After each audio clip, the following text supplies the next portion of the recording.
they began with the elders who were before the temple. The punishment began with the religious leaders because they led God's people into idolatry and into these practices.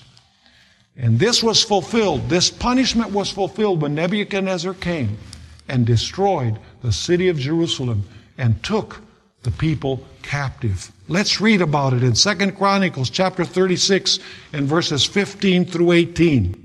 It says there, "And the Lord God of their fathers sent warnings to them by his messengers, rising up early and sending them, because he had compassion on his people and on his dwelling place. But they mocked the messengers of God, despised his words, and scoffed at his prophets, until the wrath of the Lord arose against his people, till there was no remedy. Therefore, he brought against them the king of the Chaldeans, who killed their young men." Do you remember Ezekiel chapter 9? Don't spare. Kill young men, maidens, kill children, everything. Notice what it says, verse 17. "Therefore he brought against them the king of the Chaldeans, who killed their young men with the sword in the house of their sanctuary, had no compassion on young man or virgin, on the aged or the weak. He gave them all into his hand." Is this a sad story?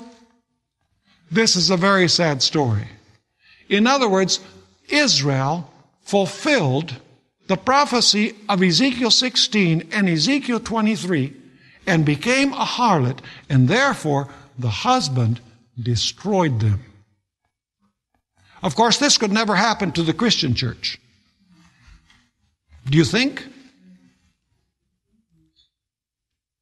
It only could happen to Israel. It could never happen to the Christian church. You think?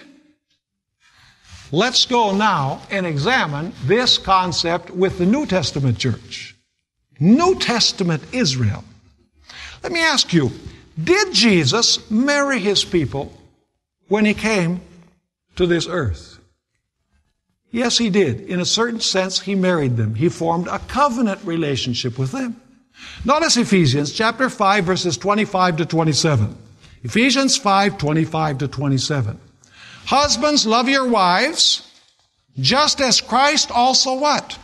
Also loved the church, and gave himself for her." So the relationship between husband and wife is used to illustrate the relationship between Jesus Christ and his what? Church. Jesus is the husband, and his church is the what? Is the bride. Notice 2 Corinthians 11 and verse 2. 2 Corinthians 11 verse 2. Here it's explicit. The Apostle Paul says, speaking about the Corinthian church, "For I am jealous for you with godly jealousy. For I have betrothed you to one husband, that I may present you as a chaste virgin to Christ." Let me ask you, was the early church, the earliest church, a pure church? It was most certainly a pure church. Was it in a proper covenant relationship with Jesus Christ? You can read the book Acts of the Apostles, folks. It was a pure church. It was a conquering church, represented by the white horse, going out conquering and to conquer. It instilled terror in the hearts of sinners because of the righteousness and holiness of those who belong to the church. But then something happened. Apostasy came into the church.